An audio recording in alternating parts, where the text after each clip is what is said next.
Good morning friends. आज हम लोग ज्योग्राफी में क्या देखेंगे तो मुख्य रूप से शैल यानी चट्टान से संबंधित क्वेश्चन देखेंगे। और यह हम लोगों का ज्योग्राफी का जो टेस्ट चल रहा है यह उसका 5वां वीडियो होगा। तो शुरू करते हैं।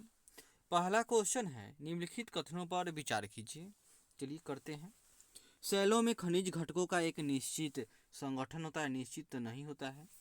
शैलों में सामान्यतः पाए जाने वाले खनिज पदार्थ फेल्ड्सपर और क्वार्ट्ज होते हैं। दूसरा सही हो गया, यानी तो कौन होगा? केवल बी। यहाँ देख लीजिए, शैलों का निर्माण एक या अधिक खनिजों से मिलकर होता है जिसमें खनिजों का कोई निश्चित संगठन नहीं होता है। शैलों में सामान्य रूप से पाए जाने वाले खनिजों में फेल्ड्सपर और क्वार्ट्ज शामिल हैं। और आपको यह भी पता होना चाहिए कि भूपर्पटी शैलों से बनी है। ये शैलें कठोर या नरम तथा विभिन्न रंगों की हो सकती हैं। ग्रेनाइट जहाँ कठोर चट्टान है, वहीं शैल खड़ी यह नरम है। शैलों के विज्ञान को पेट्रोलॉजी कहा जाता है। एक पेट्रोशास्त्री शैलों के विभिन्न स्वरूपों का अध्ययन करता है, जैसे कि खनिज की संरचना, बनावट, गठन, स्रोत, प्राप्ति स्थान, परिवर्तन एवं दूसरी शैलों के साथ संबंध है। उल्लेखनीय है कि उत्पत्ति के आधार पर शैलों को कौन 3 भाग में याद कर लीजिए। इग्नियस रॉक यानी अग्नेय, सेडिमेंट्री यानी अवसादी, और तीसरा होता है रूपांतरित यानी मेटामॉर्फिक रॉक। दूसरा क्वेश्चन, निम्नलिखित युग्मों पर विचार कीजिए। एक प्रकार है और एक निर्माण है। तो अग्नेय का निर्माण, औषादी का निर्माण यहाँ देखिए यह सही है। बहिर्जनित प्रक्रियाओं द्वारा शैलों के अंशों के निक्षेप से होता है। और रूपांतरित यह ऊपर हो जाएगा। शैलों में पुनः क्रिस्टलीकरण की प्रक्रिया द्वारा अग्नेय का होगा मैग्मा तथा लावा से घनीभूत होकर। अतः इसमें सही कौन है? केवल ये दूसरा ही सही है। थोड़ा जान लेते हैं। यहाँ देखिए, शैलों को निर्माण प्रक्रिया के आधार पर 3 वर्गों में विभाजित किया गया है। अग्नेय यानी इग्नियस, सेडिमेंट्री यानी अवसादी, और कैंत्रित यानी मेटामॉर्फिक रॉक। अग्नेय शैलों का निर्माण मैग्मा तथा लावा के घनीभूत होने के परिणाम स्वरूप हुआ है, यानी यह प्राइमरी रॉक है, इग्नियस रॉक। दूसरा है अवसादी शैल यानी सेडिमेंट्री का निर्माण बहिर्जनित प्रक्रियाओं के द्वारा, यानी अपक्षय, अपरदन और डिपोजिशन के द्वारा हुआ है। इसी तरह कैंत्रित शैल का निर्माण उपस्थित शैलों में कोई भी हो, अग्नेय हो सकता है या अवसादी हो सकता है या खुद रूपांतरित भी हो सकता है।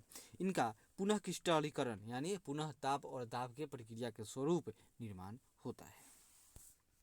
क्वेश्चन नंबर 3 है, अग्नेय चट्टान के संदर्भ में निम्नलिखित कथनों पर विचार कीजिए। चलिए करते हैं। यह सामान्यतः क्रिस्टल नुमा संरचना में पाया जाता है। और अग्नेय है तो लावा से बनेगा, तो इसमें जीवाश्म कहाँ से आएगा? दूसरा गलत हो गया। यह स्तरों में विभाजित रहता है। क्या ऐसा भी रहता है? नहीं रहता है, पूरा एक ही पिंड रहता है।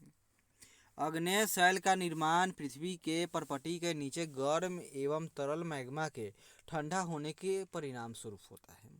ये सामान्यतः क्रिस्टल नुमा संरचना में पाए जाते हैं। क्रिस्टल नुमा संरचना में सामान्यतः, कोई जरूरी नहीं कि सब में होगा। अग्नेय चट्टान जीवाश्म रहित होते हैं, यानी जीवाश्म इसमें नहीं होता है, तथा स्तरों में नहीं बटे होते हैं। ध्यातव्य है कि अग्नेय चट्टान को प्राथमिक चट्टान भी कहा जाता है।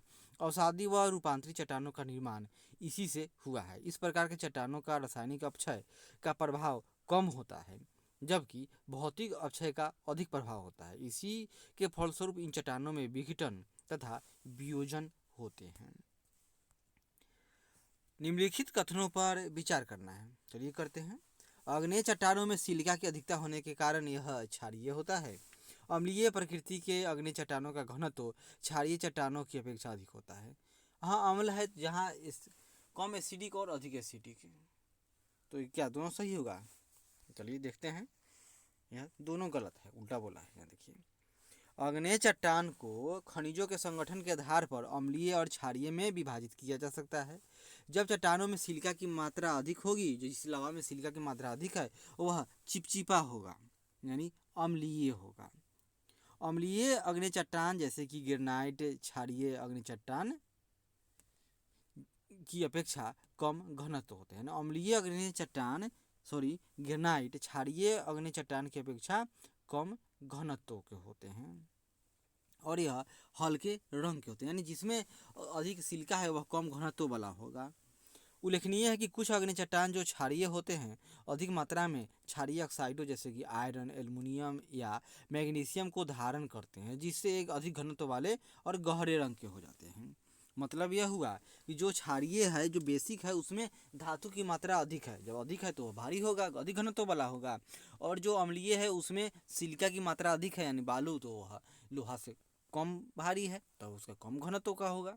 गौरतलब है कि ग्रेनाइट, क्वार्ट्ज और फेल्ड्सपर अम्लीय श्रेणी में है, वहीं बेसाल्ट, ग्रेवो और डोलेराइट क्षारीय श्रेणी में। याद कर लीजिए, ग्रेनाइट, क्वार्ट्ज और फेल्ड्सपर अम्ल में है, और बेसाल्ट, ग्रेवो और डोलेराइट ये सब क्षारीय श्रेणी में है। पांचवा है, आग्नेय शैलों के संदर्भ में निम्नलिखित कथनों पर विचार कीजिए। धीमे शीतलन के परिणाम स्वरूप पातालीय अग्नि चट्टान का निर्माण होता है। हम पाताल में है, अंदर तो धीरे धीरे शीतलन होगा, सही है। ग्रेनाइट पातालीय अग्नि चट्टान का उदाहरण है। चलिए इसको हटाते हैं अभी। पातालीय चट्टान ज्वालामुखी चट्टान की अपेक्षा अधिक घनत्व के होते हैं। हाँ, यह भी सही है, अंदर है तो हो ही जाएगा। 1-3 तो सही है। अब दूसरा बताइए, ग्रेनाइट क्या ये पातालीय चट्टान का उदाहरण है कि बेसाल्ट होगा? तो 1 और 2 दोनों सही है, तीसरा गलत हो गया। चलिए देख लेते हैं। उत्पत्ति के आधार पर अग्नि चट्टानों को मुख्यतः 2 वर्गों में विभाजित किया जाता है। एक पातालीय चट्टान यानी प्लूटोनिक रॉक्स, और दूसरा होता है ज्वालामुखी चट्टान यानी वोल्केनिक रॉक्स। ग्रेनाइट पातालीय चट्टान है, यानी ग्रेनाइट प्लूटोनिक चट्टान है।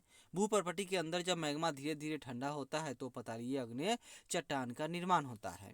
पातालीय चट्टान ज्वालामुखी चट्टान की तुलना में कम घनत्व के होते हैं। याद कर लीजिए, जो पाताल में है को जरूरी नहीं है कि वह भारी घनत्व का होगा। पातालीय चट्टान जो ज्वालामुखी चट्टान की तुलना में कम घनत्व के होते हैं। और पातालीय चट्टान कौन होगा? तो ग्रेनाइट। तो ऊपर कौन आएगा? बेसाल्ट। मैग्मा के भूपर्पटी के ऊपर ठंडा होने के फलस्वरूप ज्वालामुखी चट्टानों का निर्माण होता है। चलिए करा देते हैं, हो गया। बेसाल्ट ज्वालामुखी चट्टानों का प्रमुख उदाहरण है। ग्रेनाइट अंदर था तो बेसाल्ट ऊपर आएगा।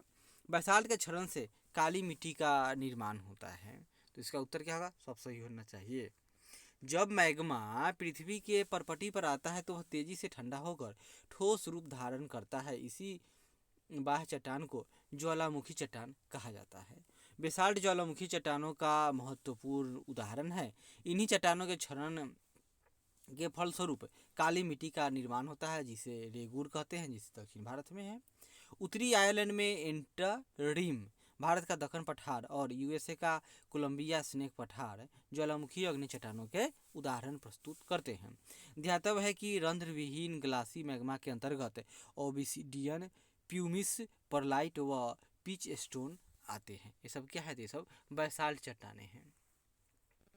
अवसादी चट्टान, अवसादी चट्टानों के संदर्भ में निम्नलिखित कथनों पर विचार करना है। चलिए, अवसादी चट्टान का निर्माण अनावरण यानी डिन्यूडेशन की क्रिया के फलस्वरूप होता है, यानी विखंडन। सिंपल याद कीजिए। भूपर्पटी का 75% भाग अवसादी शैलों से निर्मित है। अवसादी शैलों में विविध सांद्रण वाली कई सतह परत तो पाई जाती है, तो सही है। अतः पहला, तीसरा सही है और पहला सही है।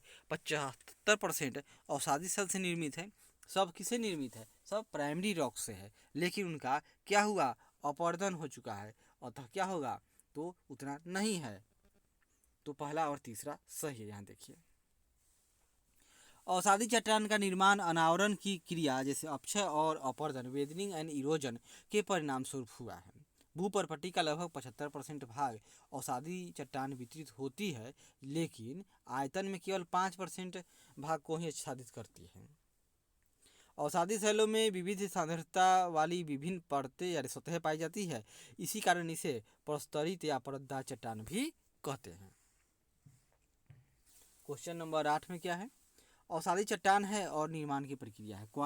कोयला, गिजराइट, हेलाइट, ये सब क्या है? और इधर लिखा हुआ है यांत्रिक है, कार्बनिक है, रासायनिक है। उपयुक्त युग्मों में से कौन से सही सुमेलित है?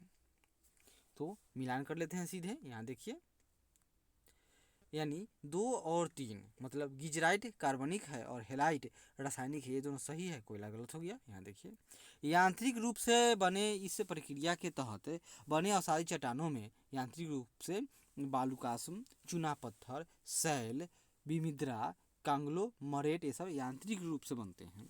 वहीं कार्बनिक रूप से, तो इस प्रक्रिया के दौरान निर्मित अवसादी चट्टानों में गिजराइट, खड़िया, चूना पत्थर, कोयला, ये सब कार्बनिक रूप से बनते हैं। और रासायनिक रूप से बने इस प्रक्रिया के तहत निर्मित चट्टानों में श्रृंग, चूना पत्थर, तीनों में कॉमन है, हेलाइट, पोटास आदि शामिल होते हैं। ये सब रासायनिक रूप से बनते हैं। अवसादी शैल यानी कि सेडिमेंट्री शैल के संदर्भ में निम्नलिखित कथन नहीं विचार करना है। भारत के विंध्य उच्च भूमि बालुकाश्म चूना पत्थर और शैल जैसे अवसादी चट्टानों से बने हैं। हाँ, बने तो हैं वे। अवसादी शैल जीवाश्म युक्त होते हैं। हाँ, यह भी सही है। अवसादी शैल सामान्यतः रंध्र युक्त यानी उसमें छिद्र होता है, पोर्स होता है। यह भी सही है। यहाँ देखिए, मध्य भारत में स्थित उच्च कौन, यहाँ देखिए, विंध्य उच्च भूमि यानी विंध्य हाईलैंड चूना पत्थर बालुकाश्म और शैल जैसे अवसादी चट्टानों से मिलकर बने हैं। अवसादी चट्टानों में जंतुओं और प्राणियों के जीवाश्म मौजूद रहते हैं, अतः दूसरा भी सही हो गया। अवसादी चट्टानें सामान्यतः रंध्र युक्त होते हैं जिससे होकर जल का रिसाव होता है, अतः तीसरा भी सही है। यहाँ देखिए, सिंधु गंगा मैदान और तटीय मैदान में कछाड़ी जमाव वस्तुतः अवसादों का संचय है। इसके अतिरिक्त दामोदर महानदी और गोदावरी नदी बेसिन के गोंडवाना अवसादी जमाव में भी क्या है, यहाँ तो मुख्य रूप से कोयला मिलता है।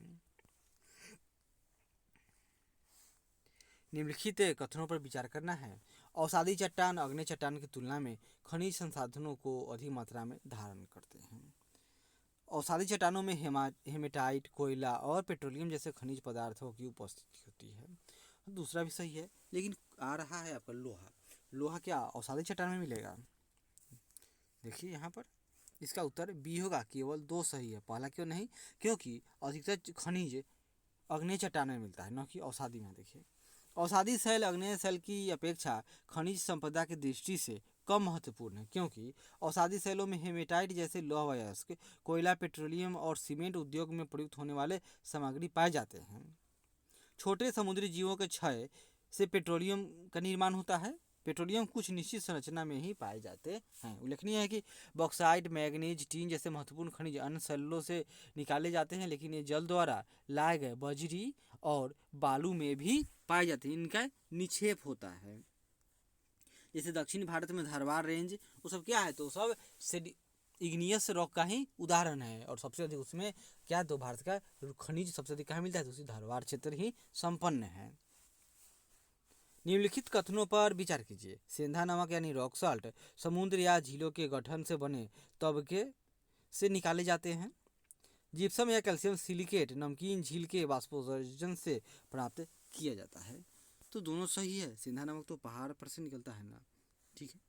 सेंधा नमक समुद्र या झीलों के गठन से बने तबके से प्राप्त किया जाता है। साथ ही जिप्सम या कैल्शियम सल्फेट नमकीन खाड़ी झीलों में वाष्पोत्सर्जन द्वारा प्राप्त किए जाते हैं, अतः दोनों कथन सही है।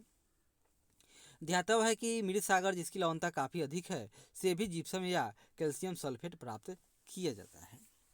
कथन दूसरा देख लेते हैं। केवल अवसादी शैल ही रूपांतरित शैल में परिवर्तित होते हैं, क्या ऐसा है? नहीं। अपपतन या पतरन फोलिएशन अवसादी शैलों की प्रमुख विशेषता है। कायांतिक शैल का निर्माण दाब, आयतन और तापमान में परिवर्तन के परिणाम स्वरूप होता है। तो पहला गलत है और तीसरा पक्का सही है। तो पहला काट लेते हैं, तीसरा तो तीनों में है। अब बताइए क्या दूसरा सही है या गलत है? अवसादी शैल की प्रमुख विशेषता क्या है? अपतरण या पतरन, ये अवसादी की है कि या इग्नियस रॉक की है? यहाँ देखिए, केवल डी, मतलब केवल तीसरा सही है। सभी शैलों का परिवर्तन रूपांतरित शैलों में होता है। पतरन यानी फोलिएशन कायांतरित यानी रूपांतरित शैल की प्रमुख विशेषता है, न कि अवसादी चट्टान की, इसलिए कथन तो सही है। ध्यातव्य है कि कायांतरण की प्रक्रिया में शैलों के कुछ कण अथवा खनिज रेखाओं या सतहों के रूप में व्यवस्थित हो जाते हैं। यदि जैसे कि कोई चट्टान निकालिएगा, अगर वह कायांतरित चट्टान है यानी मेटामॉर्फिक, तो उसमें धारियाँ मिलेंगी विभिन्न। जैसे यह उजले कलर का है, जिसमें हरे कलर की धारियाँ हैं। इस प्रकार कायांतित शैलों में खनिज अथवा कणों की व्यवस्था को पतरन या रेखांकन कहा जाता है। उल्लेखनीय है कि कायांतित शैल का निर्माण शैलों के दाब, ताप और आयतन में परिवर्तन के परिणाम स्वरूप होता है। यहाँ पर कुछ मिलान करना है। जैसे यहाँ पर शैल कायांतरण के संदर्भ में निम्नलिखित युग्मों पर विचार कीजिए। चट्टान है, प्रभाव है और रूपांतरित चट्टान है। बताना है कि कौन सही है, कौन गलत है। कोयला पर ताप बढ़ेगा तो क्या होगा, ग्रेफाइट हो जाएगा, हाँ हो जाएगा। चूना पत्थर बदल के संगमरमर में बदल जाएगा, मार्बल में बदल जाएगा। सेल पर दाब पड़ेगा तो सेल स्लेट होगा और ग्रेनाइट नीस होगा। क्या पहले का दूसरा सही है? चलिए देख लेते हैं तीसरा चौथा, आगे बढ़िए। यहाँ देखिए सी यानी केवल तीसरा सही है। कोयला पर ताप बढ़ेगा तो ग्रेफाइट हो जाएगा। कारण इसे काहे हो गया, यहाँ देखिए जब विवर्तनिकी क्रिया के कारण शैल निचले स्तर की ओर बलपूर्वक खिसक जाती हैं तब भूपृष्ठ से उठता पिघला हुआ मैग्मा भूपृष्ठीय शैलों के संपर्क में आता है, या जब ऊपरी शैलों के कारण निचली शैलों पर अत्यधिक दाब पड़ता है तब कायांतरण होता है। इस तरह कायांतरण वह प्रक्रिया है जिसमें समेकित शैलों में पुनः क्रिस्टलीकरण होता है तथा वास्तविक शैलों में पुनः संगठित हो जाते हैं और वे लोग अपने रूप में बदल जाते हैं। जैसे कोयला ही ग्रेफाइट बनता है और यही आगे चलकर हीरा में कन्वर्ट हो जाता है। बिना किसी विशेष रासायनिक परिवर्तनों के टूटने एवं पीसने के कारण वास्तविक शैलों में यांत्रिक व्यवधान एवं उनका पुनः संगठित होना क्या कहलाता है? उसको क्या कहेंगे हम लोग? गतिशील रूपांतरण। यह यांत्रिक रूपांतरण का उदाहरण है। बिना किसी विशेष रासायनिक परिवर्तनों के टूटने एवं पीसने के कारण वास्तविक शैलों में यांत्रिकी व्यवधान एवं उनका पुनः संगठित होना गतिशील कायांतरण कहलाता है। ध्यातव्य है कि ऊष्मीय कायांतरण के कारण शैलों के पदार्थों में रासायनिक परिवर्तन एवं पुनः क्रिस्टलीकरण होता है। क्रिस्टलीकरण होता है। ऊष्मीय कायांतरण दो प्रकार के होगा, एक होगा संपर्क कायांतरण या संपर्क द्वारा और एक होगा प्रादेशिक कायांतरण। संपर्क में क्या आएगा, शैलें ऊपर आते हुए गर्म मैग्मा एवं लावा के संपर्क में आती है तथा उच्च तापमान में शैल के पदार्थों का पुनः क्रिस्टलीकरण हो जाता है। यानी जैसे कि दो प्लेटें मिला तो भारी प्लेट नीचे जाएगा और यहाँ पर मैग्मा के संपर्क में आएगा और वे पुनः गल जाएंगे और फिर से नया रूप धारण करेंगे। दूसरा होता है प्रादेशिक कायांतरण, यानी इसमें क्या होगा, उच्च तापमान और दाब इन दोनों के कारण शैलों में विवर्तनिकी दबाव के कारण विकृतियाँ होती हैं और जिससे शैलों में पुनः क्रिस्टलीकरण होता है, फिर से बन जाएगा। तो पहला ताप जनित था और यह ताप एवं दाब दोनों जनित हैं। निम्नलिखित कथनों पर विचार करना है। अग्नेय एवं कायांतरित शैलों द्वारा प्राप्त अंशों से अवसादी शैलों का निर्माण होता है। अवसादी शैलों को प्राथमिक शैल कहते हैं, गलत, सेकेंडरी है। अवसादी शैल अवखंडों फ्रेगमेंट्स में परिवर्तित हो जाते हैं। चलिए देखते हैं इनका सही क्या होगा। यानी 1 और 3 सही है, दूसरा तो सरिसार गलत था। चलिए देख लेते हैं। अग्नेय शैलों को कायांतरित शैल में परिवर्तित किया जा सकता है और अग्नेय एवं कायांतरित शैलों से प्राप्त अंशों से अवसादी शैलों का निर्माण होता है। अग्नेय शैल को प्राथमिक शैल कहा जाता है, न कि अवसादी शैल को। अन्य शैलें इस प्राथमिक शैलों से निर्मित होते हैं। अवसादी शैल अवखंडों में परिवर्तित हो सकते हैं। ध्यातव्य है कि अवखंड शैल के निर्माण स्रोत के रूप में भी कार्य करते हैं। कौन? तो अवसादी शैल। निम्नलिखित में से कौन सा ग्रेनाइट के दो मुख्य अवयव हैं? किसके? तो ग्रेनाइट के। ग्रेनाइट में क्या होगा, सिलिका और एल्युमिनियम। याद कर लीजिए, ग्रेनाइट, सिलिका और एल्युमिनियम, यानी SiAl, सियाल। यानी ग्रेनाइट क्या है, ग्रेनाइट से महाद्वीप का निर्माण हुआ। और एक है आपका ये सियाल है और एक है SiA में सीमा, यानी महासागर बना। मतलब सिलिका और मैग्नीशियम है, मतलब वह बेसाल्ट है। और सियाल यानी सिलिका और एल्युमिनियम यह महाद्वीप यानी ग्रेनाइट है। ग्रेनाइट में लगभग 72% भाग सिलिका एवं 14% भाग एल्युमिनियम का होता है। इसके अतिरिक्त इसमें पोटेशियम, सोडियम, आयरन आदि भी पाए जाते हैं। निम्नलिखित में से कौन चूना प्रधान शैल नहीं है? चूना प्रधान, तो कोयला में चूना नहीं है। कोयला कार्बन प्रधान शैल का उदाहरण है। उल्लेखनीय है कि वनस्पतियों के अवशेषों के जमा तथा संगठित होने से बने अवसादी शैल कार्बन प्रधान शैल कहलाते हैं। जलीय क्षेत्रों में चूना युक्त जीवों के अस्थियों व वनस्पतियों के अवशेषों से निर्मित चूनेदार शैल चूना प्रधान चट्टान कहलाता है। चूना पत्थर, डोलामाइट, खड़िया इसके उदाहरण हैं। क्वेश्चन नंबर 8 देखते हैं। अपरदन के कारण जब मेसा चारों ओर से नष्ट हो जाता है, मेसा कैसा होता है, इस तरह से होता है, यही मेसा है, एक बहुत विशाल इलाका हो, मतलब एक आकृति है। इसमें क्या होगा, यहाँ पर पहले मिट्टी था मान लेते हैं, अपरदन के कारण ये सब, चाहे नदी के कारण इस सब का अपरदन हो गया, उसका केवल यही शेष बचा। इस छोटे आकार वाले मेसा को क्या कहा जाता है, यानी तो उसका आकार छोटा हो गया, पहले बड़ा था, अब मेसा चारों ओर से नष्ट हो गया, अब उसका बीच का ये जो ज्वालामुखी का जो नली है वह बचा हुआ है, उसको क्या कहेंगे, उसको कहते हैं बूटी या बूटे। छोटे आकार वाले मेसा को बूटी कहते हैं। ब्रेसिया ज्वालामुखी उद्गार के समय निकलने वाले बड़े छोटे बड़े मिश्रित कणों के भाग को ब्रेसिया या अग्लोमरेट कहते हैं, याद कर लीजिए। और दूसरा क्या है, क्रेस्टा। झुके स्तरों वाली सेल के अपरदन से निर्मित असममित कटकों को क्रेस्टा कहते हैं, जिसका सम्मुख पार्श्व खड़े ढाल वाला 30 डिग्री से अधिक न हो तथा विपरीत पार्श्व मंद ढाल वाला हो। यानी ढाल कितना होना चाहिए, 30 डिग्री से अधिक नहीं, मतलब कि वो मान लेते हैं कितना होगा, और दूसरा होगा बहुत कम होगा, इससे एकदम मंद ढाल। और सुकर कटक यानी हॉग बैक, सुकर मतलब जानते ही हैं, सुअर की बात हो रही है, पिग की बात हो रही है।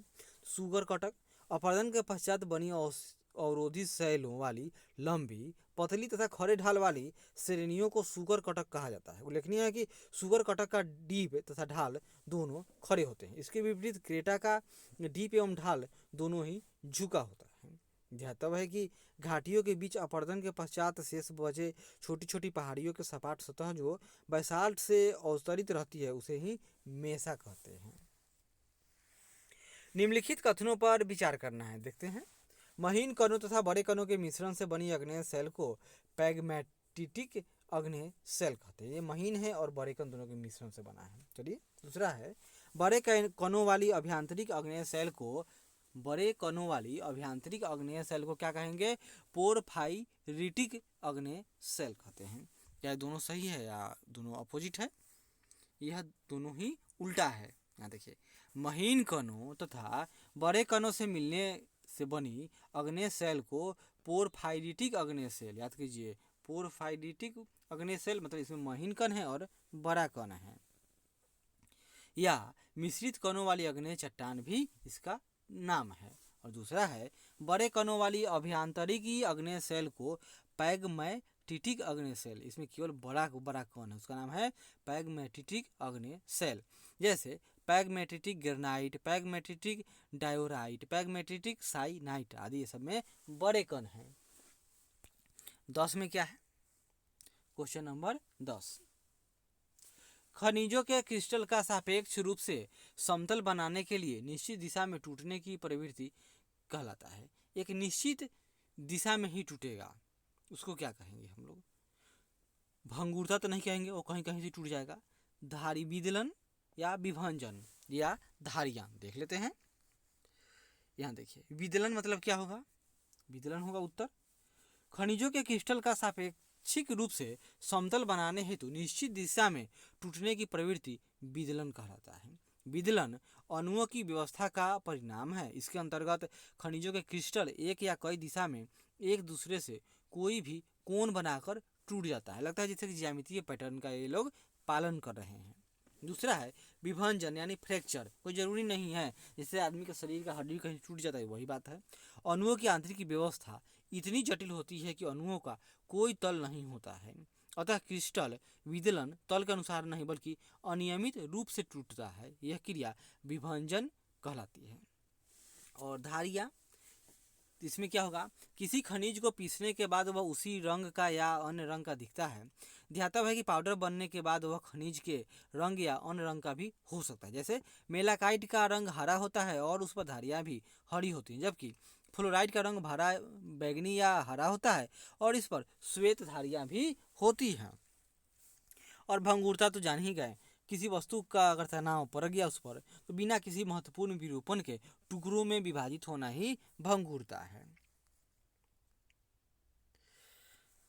निम्नलिखित भूगर्भिक प्रक्रियाओं पर विचार कीजिए, ज्वालामुखीयता, अपरदन, अपक्षय, पटल विरूपण और भूकंप। उपयुक्त प्रक्रियाओं में कौन सी अंतर्जनिक प्रक्रिया नहीं है, यानी वह बहिर्जनिक प्रक्रिया होगी। तो ज्वालामुखी यह भी तो अंदर से निकला। अपरदन, अपक्षय, ये दोनों बहिर्जनित प्रक्रिया है, बाकी सब अंतर्जनित प्रक्रिया है। यह देख लेते हैं।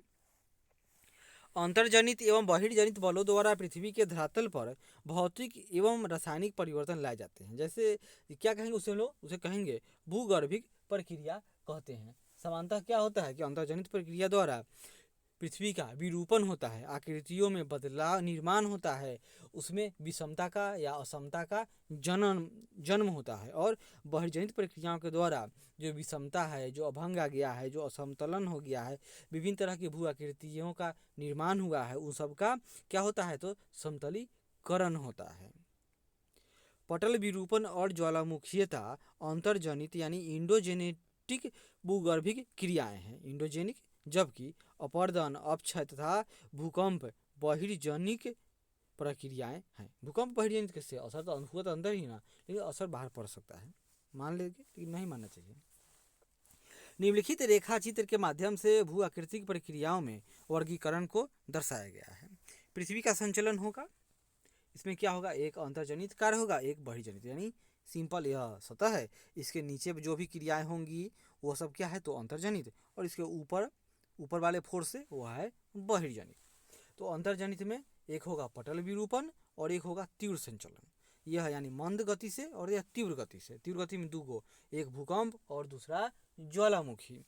और पटल विरूपण में क्या होगा, एक महाद्वीप का निर्माण होगा। क्या होगा, महाद्वीप का निर्माण हो सकता है ये समुद्र के ऊपर चला जाए या समुद्र के नीचे चला जाए, जैसे कि द्वारका, मतलब ये धंस गया तो ये अधोमुखी कहेंगे। ऊपर आ गया जैसे कि राजस्थान का पूरा डेजर्ट, उसको कहेंगे ऊपरमुखी। दूसरा होता है तो यह क्या हो गया, तो यह ऊर्ध्वाधर संचलन है, तो महाद्वीप का निर्माण होगा, एक ऊपर जाएगा या एक नीचे गया। दूसरा है पर्वत निर्माण, यानी इसमें तनाव होगा, या तो प्लेटें आप एक दूसरे के पास आएंगी या प्लेटें एक दूसरे से दूर जाएंगी। जब पास आएंगी तो संपीड़न होगा, संपीड़न होने से इस तरह से मोड़ आएगा और वलंडित पर्वत का निर्माण होगा या मोड़दार पर्वत का निर्माण होगा, जैसे हिमालय। दूसरा होगा तनाव, यानी जब प्लेटें एक दूसरे से दूर जाएंगी तब तनाव होगा, तनाव होगा तो यहाँ पर ये लोग बीच में से फट जाएगा, फटने से क्या होगा, भ्रंश का निर्माण होगा। और तीव्र संचलन तो जान ही गए, भूकंप होगा और ज्वालामुखी। और दूसरा होता है बहिर्जनित, यानी समतलीकरण, मतलब जो असमानता का उत्पन्न हो चुका है या समाज में असमानता व्याप्त हो गया है मान लेते हैं, अब उसका कानून के द्वारा क्या होगा, समतलीकरण कर दिया जाएगा, तो उसको कहेंगे हम लोग बहिर्जनित प्रक्रिया। इसमें होगा एक अपक्षय और एक अपरदन। अपक्षय एक होगा भौतिक, रासायनिक, जीव विज्ञानिक, मतलब भौतिक क्रिया यानी फिजिकल, मतलब इसमें सूरज के द्वारा लाइट आएगा, टेम्परेचर बढ़ेगा, वर्षा होगा, बहुत तरह की क्रिया होंगी। भौतिक, रासायनिक यानी कि यह मुख्य रूप से जल और चूना पत्थर, कार्बन डाइऑक्साइड आदि या हाइड्रोजन के घुलने से विभिन्न तरह के चट्टानें हुए घुल जाएंगे। और जीव विज्ञान, इसमें जीव जंतु, मानव और जो अपशिष्ट है या बहुत तरह की प्रक्रिया है जिससे इसमें क्षरण होगा, तो यह जीव विज्ञानिक प्रक्रिया होता है। और दूसरा है अपरदन। अपरदन किसके द्वारा होता है, याद कर लीजिए, बर्फ के द्वारा हो सकता है, नदी जल द्वारा, समुद्र द्वारा, पवन द्वारा, भूमिगत जल द्वारा।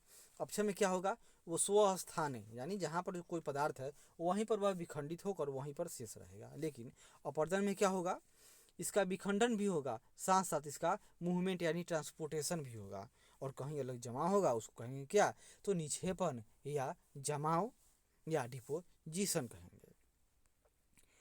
धरातल के पदार्थों पर अंतर्जनित और बहिर्जनित बलों के द्वारा भूविन्यास में परिवर्तन होता है। पृथ्वी के अंदर से निकलने वाली ऊर्जा अंतर्जनित प्रक्रियाओं हेतु प्रमुख स्रोत के रूप में कार्य करती है। निम्नलिखित में से कौन सा ऐसे कारक अंतर्जनित प्रक्रियाओं के लिए स्रोत नहीं है, तो रेडियोधर्मी क्रियाएं हैं, ज्वारीय घर्षण और भूतापीय प्रवणता। तो 1 और 4 दो तो है, घूर्णन, यह तो पृथ्वी राउंड राउंड कर रहा है, क्या इसका भी असर ना पड़ेगा, चलिए देखते हैं। सही उत्तर होगा इसमें से कोई नहीं, यानी निम्नलिखित में से कौन सा एक कारक अंतर्जनित प्रक्रियाओं के लिए स्रोत नहीं, यानी सब स्रोत है। भूविन्यास में परिवर्तन अंतर्जनित एवं बहिर्जनित के बलों द्वारा भौतिक दबाव तथा रासायनिक क्रियाओं के कारण होता है, मुख्य रूप से दो ही है। बहिर्जनिक तत्व जैसे कि जल, हिम, वायु इत्यादि जो धरातल के पदार्थों का अधिग्रहण एवं परिवहन करने में सक्षम है को भू आकृतिक कारक कहा जाता है। बहिर्जनिक की प्रक्रियाएं अपनी ऊर्जा सूर्य द्वारा निर्धारित वायुमंडलीय ऊर्जा एवं अंतर्जनित शक्तियों से नियंत्रित विवर्तनिकी कारकों से उत्पन्न परमाणुता द्वारा प्राप्त करती है। पृथ्वी के आंतरिक भाग से निकलने वाली ऊर्जा अंतर्जनित प्रक्रियाओं हेतु स्रोत के रूप में कार्य करती है। इसके अंतर्गत रेडियोधर्मी कारक, घूर्णन, ज्वारीय घर्षण और भूतापीय प्रवणता जैसे कारक शामिल हैं। ये सब आंतरिक फोर्स की बात हो रहा है यहाँ पर। और देखिए यहाँ दूसरा, पटल विरूपण एक महत्वपूर्ण अंतर्जनित प्रक्रिया है। निम्नलिखित क्रियाओं में से कौन सा या कौन से पटल विरूपण के अंतर्गत शामिल है? तो पटल विरूपण में क्या होगा? तीक्ष्ण वलय के माध्यम से पर्वत निर्माण होगा। धरातल के उत्थान या विकृति से संलग्न महाद्वीप रचना संबंधी प्रक्रियाएं होंगी। और स्थानीय संचलन के कारण उत्पन्न भूकंप होगा। परपटी के क्षैतिज संचलन करने में प्लेट विवर्तनिकी की भूमिका होगी। तो पटल विरूपण में क्या क्या हो सकता है? तो हमें तो सब लग रहा है। यहाँ देखिए, पटल विरूपण यानी डायस्ट्रोफिज्म एक महत्वपूर्ण अंतर्जनित प्रक्रिया है। ऐसी सभी प्रक्रिया जो भूपरपटी को संचालित मूवमेंट, उत्थापित यानी ऊपर या नीचे, और निर्मित यानी किसी आकृति का निर्माण हो, पटल विरूपण के अंतर्गत आती है। पटल विरूपण के अंतर्गत निम्नलिखित प्रक्रियाओं को शामिल किया जाता है। कौन कौन? तीक्ष्ण वलयन, इसके द्वारा क्या होगा? पर्वत निर्माण, भूपरपटी की लंबी एवं संकीर्ण पट्टियों को प्रभावित करने वाली पर्वतनिकी प्रक्रियाएं हैं। दूसरा है धरातल के बड़े भाग के उत्थान या विकृति में संलग्न महाद्वीप रचना संबंधी प्रक्रियाएं। तीसरा, छोटे स्थानीय संचलन के कारण उत्पन्न भूकंप। चौथा, परपटी प्लेट के क्षैतिज संचलन करने में प्लेट विवर्तनिकी की भूमिका। इन सब क्या है? इन सब से क्या होता है? तो पटल का विरूपण होता है और यह इंडोजेनेटिक एक प्रक्रिया है। निम्नलिखित कथनों पर विचार करना है। प्लेट विवर्तनिकी परिवर्तनी प्रक्रिया में भूपरपटी तीक्ष्णता से विकृत हो जाती है। महाद्वीप रचना के कारण साधारण विकृति होती है। पटल विरूपण या प्लेट विवर्तनिकी क्या होती है? तीक्ष्ण भूकंप आ जाता है, वो तो सही है। और महाद्वीप धीरे धीरे हजारों लाखों साल में बनता है, यह भी सही है। पर्वत निर्माण की प्रक्रिया है, यानी ओरोजेनेसिस अंग्रेजी में याद कीजिए। जबकि महाद्वीप रचना महाद्वीप निर्माण प्रक्रिया है। प्लेट विवर्तनिकी या पर्वतनी प्रक्रिया में भूपरपटी वलयन के रूप में तीक्ष्णता से विकृत हो जाती है, जबकि महाद्वीप रचना के कारण साधारण विकृति हो सकती है। अतः दोनों कथन सत्य है। उल्लेखनीय है कि पर्वतनी और महाद्वीप रचना यानी इपियोजेनेसिस और ओरोजेनेसिस भूकंप एवं प्लेट विवर्तनिक की प्रक्रियाओं के कारण दबाव, आयतन तथा तापक्रम में परिवर्तन होता है, जिसके कारण शैलों के रूपांतरण को प्रोत्साहन मिलता है। अक्षय के संदर्भ में निम्नलिखित प्रक्रियाओं पर विचार कीजिए। चलिए करते हैं। अक्षय के संदर्भ में क्या होगा? विलयन, कार्बोनेशन, हिमकरण, जलयोजन, लवण अपक्षय और पिघलन। तो अपक्षय और अपर्दन में अंतर है। अपक्षय में क्या होगा? वह वहीं पर रहेगा, जबकि अपर्दन में उसका ट्रांसपोर्टेशन होता है। तो हिमकरण, विलयन, कार्बोनेशन, जलयोजन, लवण अपक्षय और पिघलन, इसमें से उपयुक्त प्रक्रियाओं में कौन से भौतिक अपक्षय की प्रक्रिया नहीं? भौतिक नहीं है, तो कार्बोनेशन यह भौतिक नहीं है। विलयन यह भी भौतिक नहीं है। लवण का अपक्षय होगा और जलयोजन। चलिए देख लेते हैं। डी यानी 1, 2, 4 विलयन, कार्बोनेशन और लवण अपक्षय, ये सब भौतिक अपक्षय की प्रक्रिया नहीं है। थोड़ा जान लेते हैं। अपक्षय यानी वेदरिंग मतलब मौसम एवं जलवायु के कार्यों के माध्यम से शैलों को यांत्रिक विखंडन एवं रासायनिक वियोजन या अपघटन के रूप में परिभाषित किया जाता है। किसका? तो अपक्षय मतलब मौसम एवं जलवायु के कार्यों के माध्यम से शैलों को यांत्रिक विखंडन एवं रासायनिक वियोजन या अपघटन के रूप में परिभाषित किया जा सकता है। अब से 3 प्रकार के कौन कौन? रासायनिक, भौतिक और जैविक। यहाँ देख लीजिए, रासायनिक में क्या क्या होगा? घोल या विलयन, कार्बोनेशन, जलयोजन यानी हाइड्रेशन, ऑक्सीकरण ऑक्सीडेशन और अवकरण यानी रिडक्शन। एक बार और, रासायनिक में घोल या सॉल्यूशन, कार्बोनेशन, जलयोजन यानी हाइड्रेशन, ऑक्सीकरण यानी ऑक्सीडेशन, अवकरण यानी रिडक्शन। और भौतिक में या यांत्रिक में भार विहीनीकरण यानी अनलोडिंग हो जाएगा, विस्तारण हो जाएगा, एक्सपेंशन फैल जाएगा, पिघलन वो पिघल गया, तापमान बढ़ गया तो, हिमकरण तापमान घट गया तो फ्रीज जम गया, तुषार वेजिंग यानी हिमापात, मतलब ये रात में जम गया और दिन में तापमान बढ़ने से वह पिघल गया तो इससे क्या होगा? फ्रॉस्ट वेडिंग कहते हैं, जिससे पहाड़ टूट जाता है। और लवण अपक्षय यानी साल्ट वेदरिंग। वहीं जैविक में क्या क्या आएगा? जैविक में यहाँ देख लीजिए, जैविक अपक्षय जीवों की वृद्धि या संचलन से उत्पन्न अपक्षय वातावरण एवं भौतिक परिवर्तन से खनिजों एवं आयन यानी आयंस के स्थानांतरण की दिशा में एक योगदान है। सिंपल, यह जीव जंतु के द्वारा ही होता है। क्लियर है? वृहद संचलन के संदर्भ में निम्नलिखित में से कौन से कारक वृहद संचलन की सक्रियता के कारक नहीं है? वृहद संचलन में मशीनों का कंपन, यह वृहद संचलन होगा?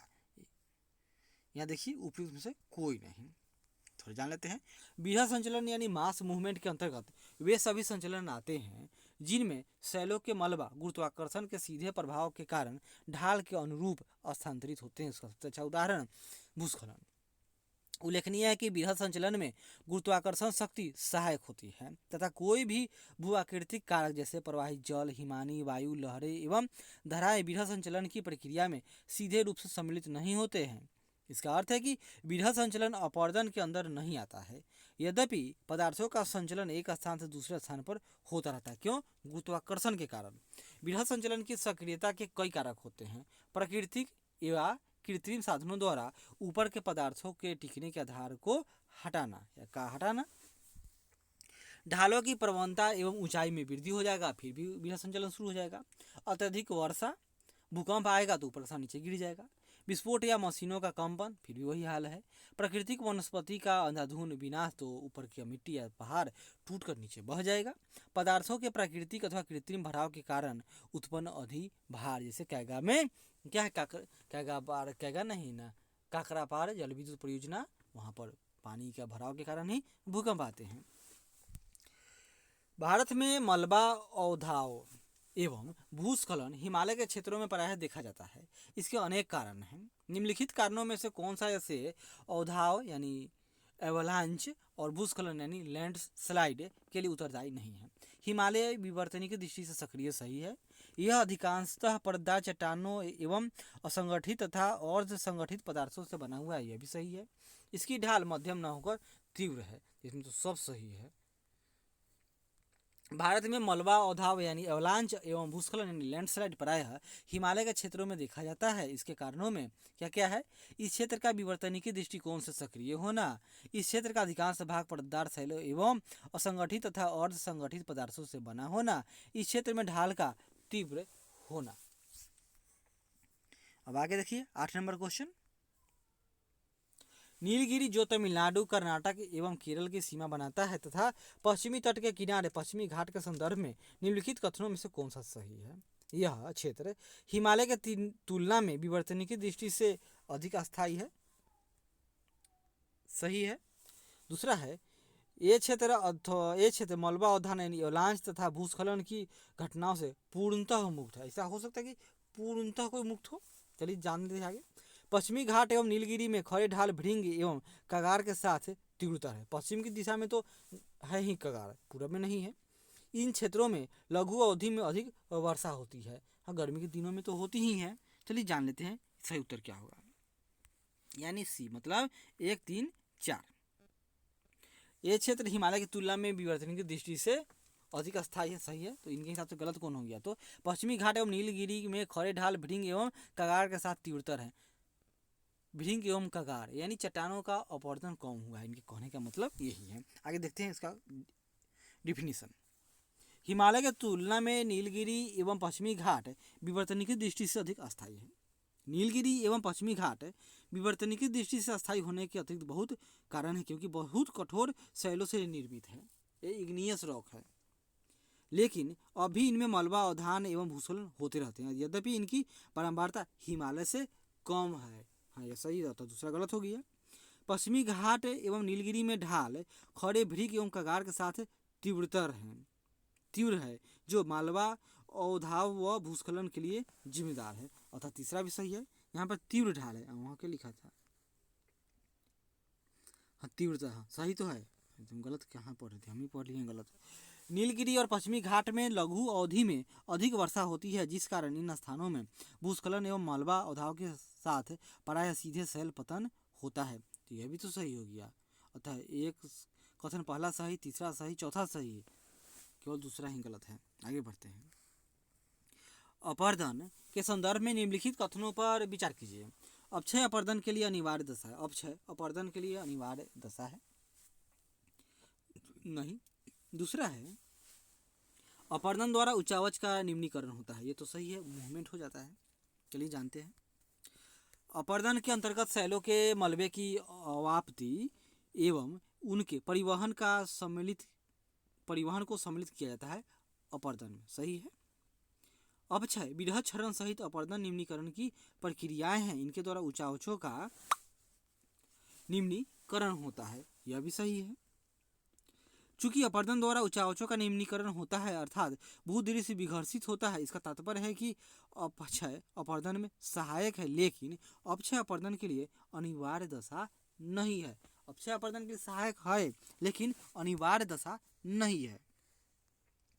क्वेश्चन नंबर 10, अपरदन के संदर्भ में निम्नलिखित कारकों पर विचार कीजिए। बताइए कि इसमें से उपयुक्त में से कौन से कारक भू आकृति कारक के रूप में नहीं जाने जाते हैं। भू आकृति कारक प्रवाहित जल, भौम जल, हिमानी, वायु और लहरें।